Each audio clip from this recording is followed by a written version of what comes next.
Kelly, Like, we are so excited to have you here today, and this episode is going to be released a day after Mayor David Holt has announced that there will be a citywide Trans Day of Remembrance. Tell us about the history of Trans Day of Remembrance. well, Alex, we didn't have an event in Oklahoma City, and to me, Transgender Day of Remembrance is very special, very important. And it just so happens that I had met the person who invented this day or created it. Her name is Gwen Smith. She lives in San Francisco. And so when I realized, this was in 2012, I realized that we actually didn't have one here in the city. And so, and I looked around and I looked around, and I contacted this international group, and we're on an international group of listings of places that have a Transgender Day of Remembrance.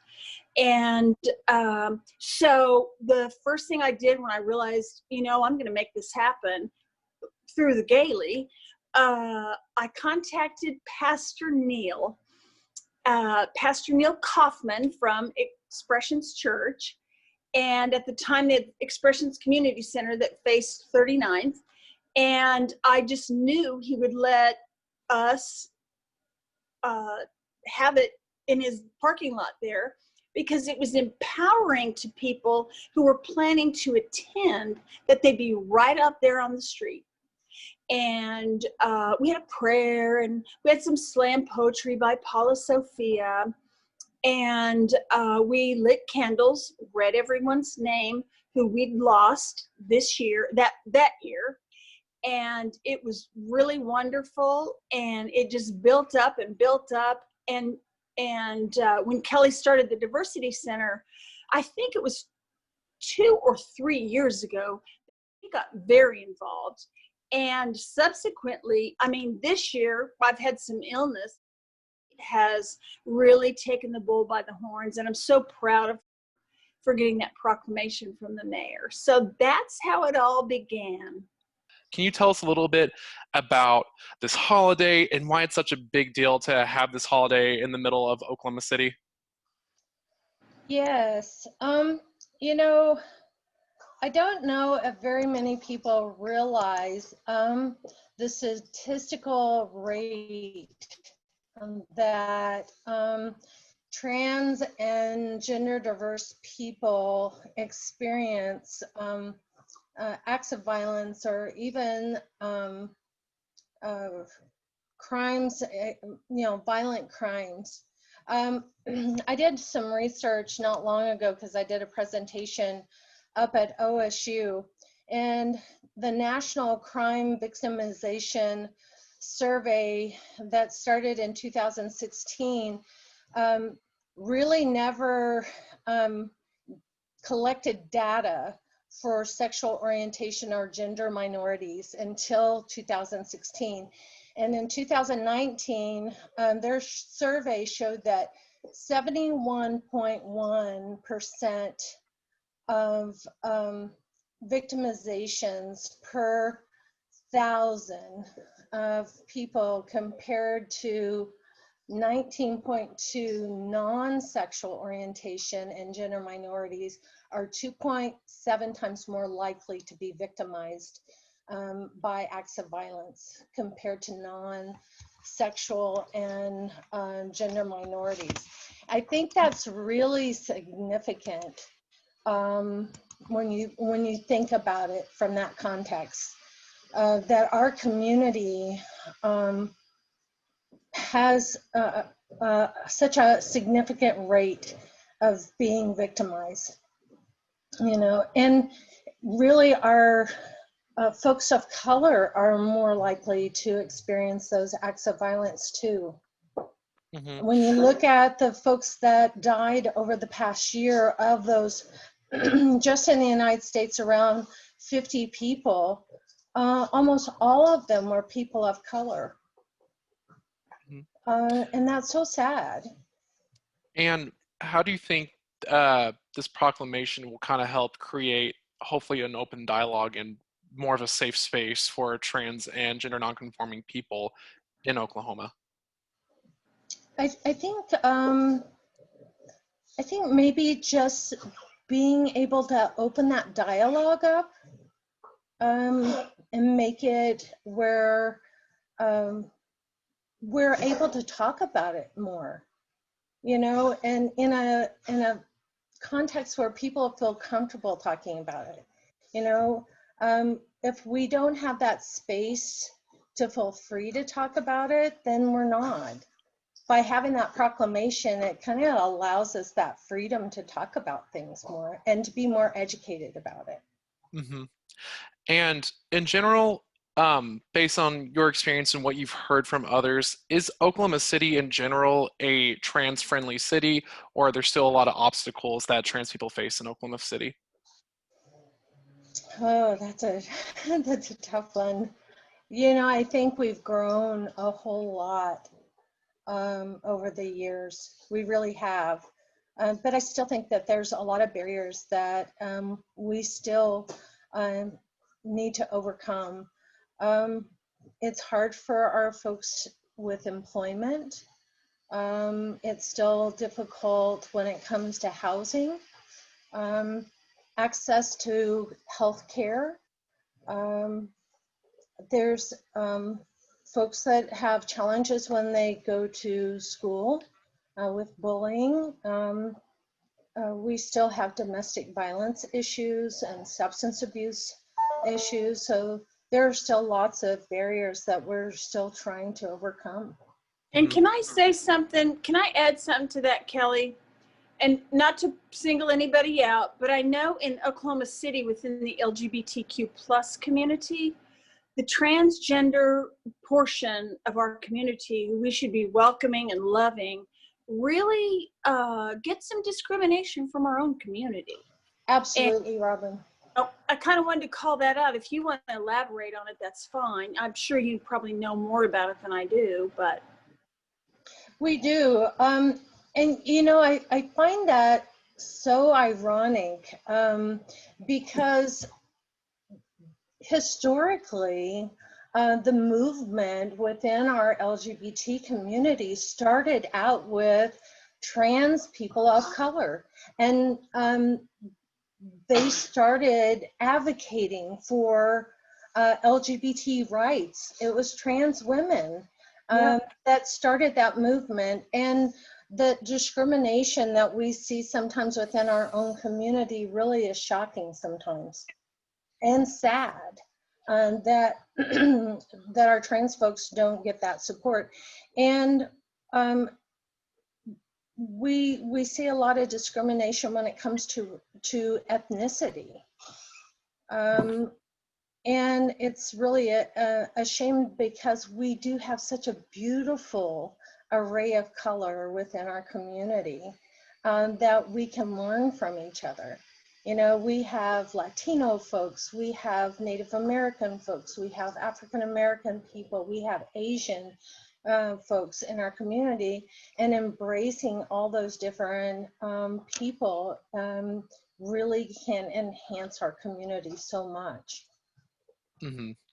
And when we talk about these issues, I know that the organization that you work for has communicated with David Holt.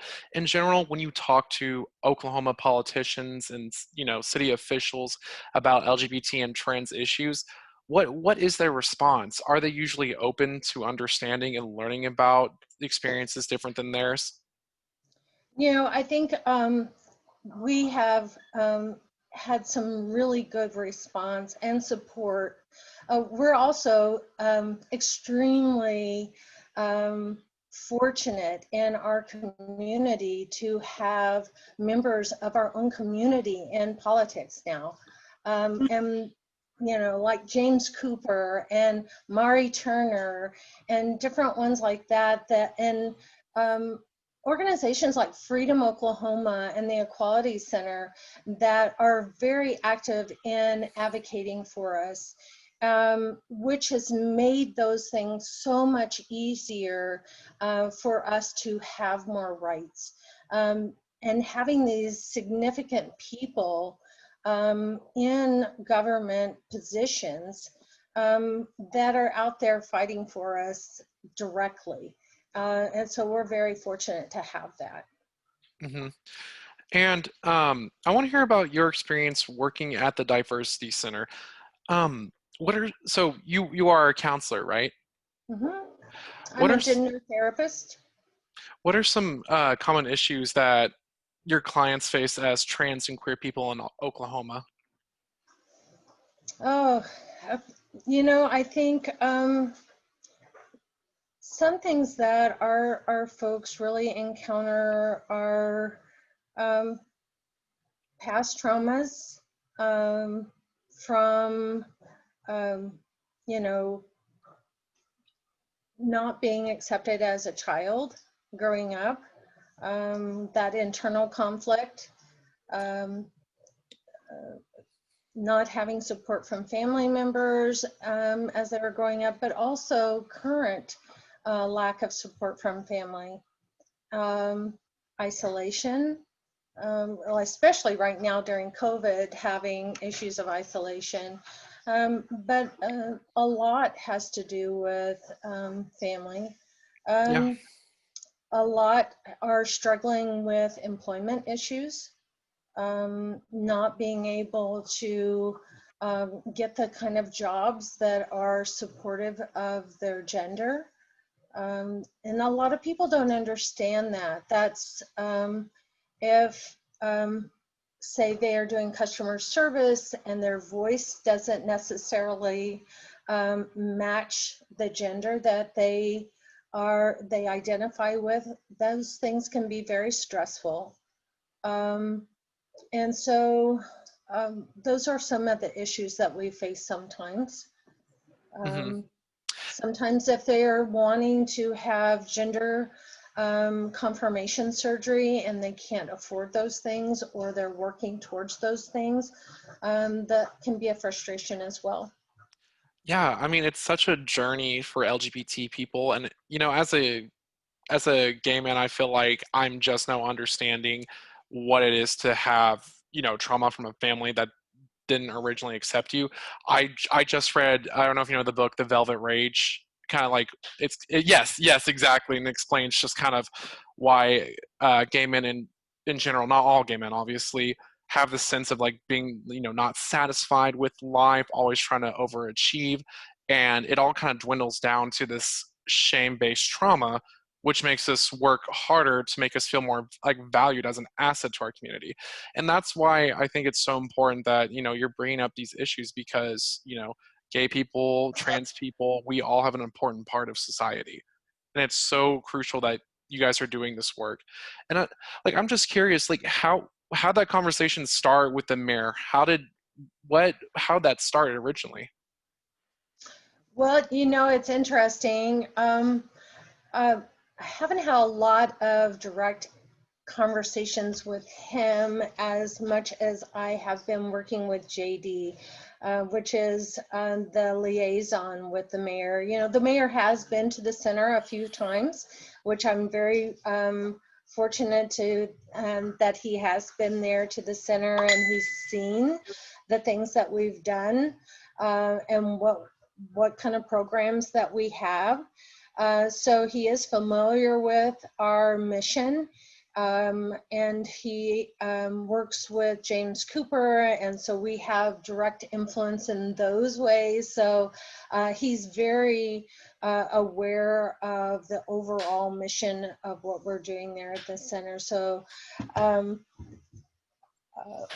I think that has been on his radar. So for the past couple of years, those things, whenever I see him at different functions, I remind him, hey, this is what we're doing at the center. And so trying to build onto that over the past couple of years has been something of an effort.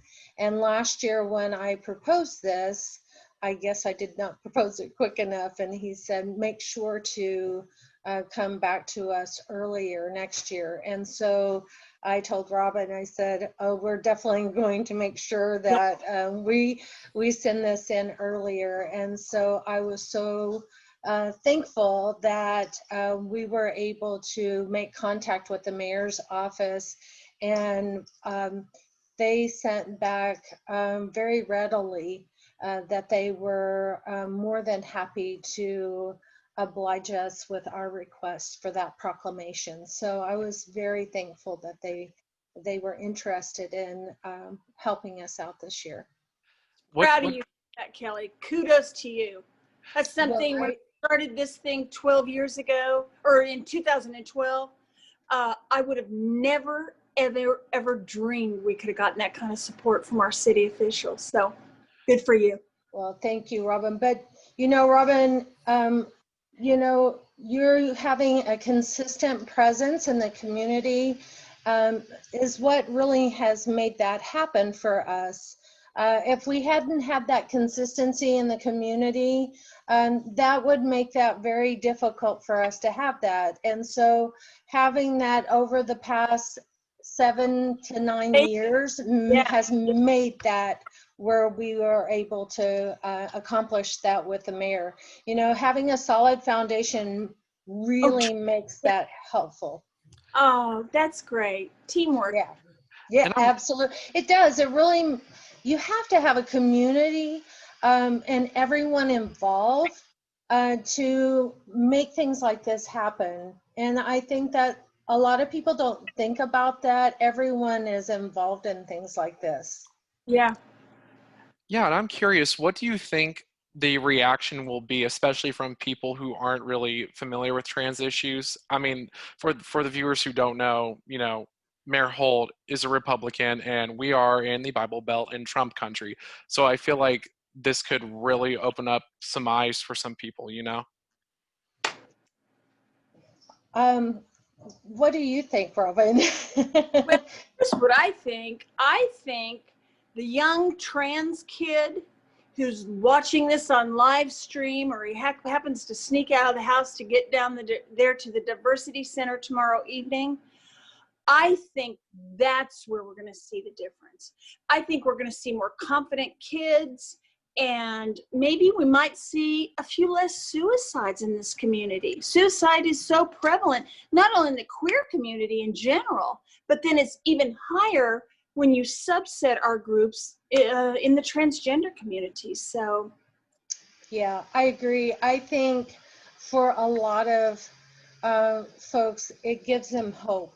I think that it will also give parents hope for their children, for family members, not just our trans community, because I think when they hear this video tomorrow night, is my hope, is that it gives them hope that there is change that is coming. Because for a long time, I think that we've just really, it makes me careful to think about um, that we are human, that we have rights, you know, and that maybe, like you said, Robin, that we can save some people. yeah, or Yeah, even just a life of depression and just being miserable and feeling like they're just living a futile life. I mean, all of us are Absolutely. a vibrant part of the community and the world at large. So This is a part of a part of transition in itself. It's a community, a communal transition for us to get this proclamation. If that makes sense to people, to cisgender people, it is a part of a transition for us. hmm and I feel like I feel for that trans kid who's going to watch this, who's in the closet, who wants to make that transition, is so scared and has heard, horrible things about trans people from their parents, and they're going to be able to see that, like, oh wait, trans people deserve dignity and respect, uh-huh. and no matter what their situation might say, the reality is that they will always, deserve that dignity and quality of life that everyone deserves. Absolutely. Yeah. I'm so excited about this, and I can't wait to see what's to come of it. And hopefully, more good things will come. And I'm so happy to even talk to you, Kelley. Oh, thank you. I really appreciate all that you do. And the Gailey is, we like having the Gailey there at the center, and people just come in just to pick up the Gailey and take it with them. When sometimes I've sat up at the front desk, people will just come in and they're like, I'm just here to get a paper, and they walk out. So. I love to hear that, Kelley. Yes, absolutely. So, you know, people look to get updates about our community that way. That's why local media is so important. Local queer media is important. Mm-hmm. Absolutely. I ditto that. Yeah.